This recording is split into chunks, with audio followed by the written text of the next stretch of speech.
नागपुर के Kapil Nagar police थाना हद से शराब के नशे में मामूली विवाद को लेकर आरोपियों ने जानलेवा हमला करने का मामला सामने आया है। पुलिस ने सभी आरोपियों के खिलाफ मामला दर्ज किया है। आगे की जांच पुलिस कर रही है। पुलिस से मिली जानकारी के अनुसार कपिल नगर पुलिस थाना अंतर्गत तथागत चौक परिसर में चांदनी बार एंड रेस्टोरेंट है, जिसमें आरोपियों ने शराब पीने के बाद पान ठेला में जाकर पान ठेला मालिक से विवाद किया।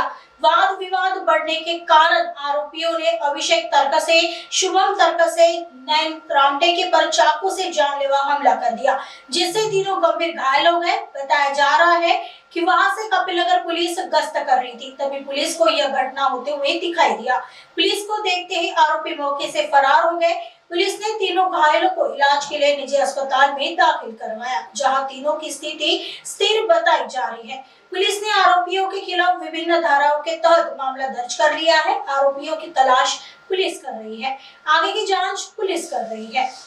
आज दुपारी 12 वाजेच्या दरम्यान एक घटना झाली। प्राथमिक माहिती अशी आहे की एक बार आहे तिथे तथागत चौकाच्या जवळ, आणि त्या बारच्या तिथे काही लोक दारू पिऊन खाली पानठेला आहे तिथे जाऊन त्यांनी भांडण केलं। ज्याचा पानठेला आहे त्या अभिषेक तरकसे याच्यासोबत भांडण केलं। मग हे अभिषेक तरकसेने त्याचे भाऊ आणि इतर मित्रांना बोलून सुगतनगरमध्ये हे जे आरोपी होते ज्यांनी भांडण केलं त्यांच्या घराकडे गेले आणि तिथे त्यांची पुन्हा भांडण झाली। त्यामध्ये एका आरोपीने चाकूचा वापर करून हे अभिषेक तरकसे, शुभम तरकसे आणि त्यांच्यासोबत एक नयन रामटेके होते यांना स्टॅबिंग केली तिथे।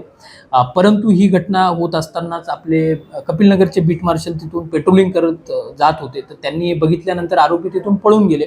परंतु आपल्या बीट मार्शलने अगदी प्रॉम्प्टली तिथून लोकल हेल्प घेतली आणि त्यांना तात्काळ दवाखान्यात पोहोचवलं।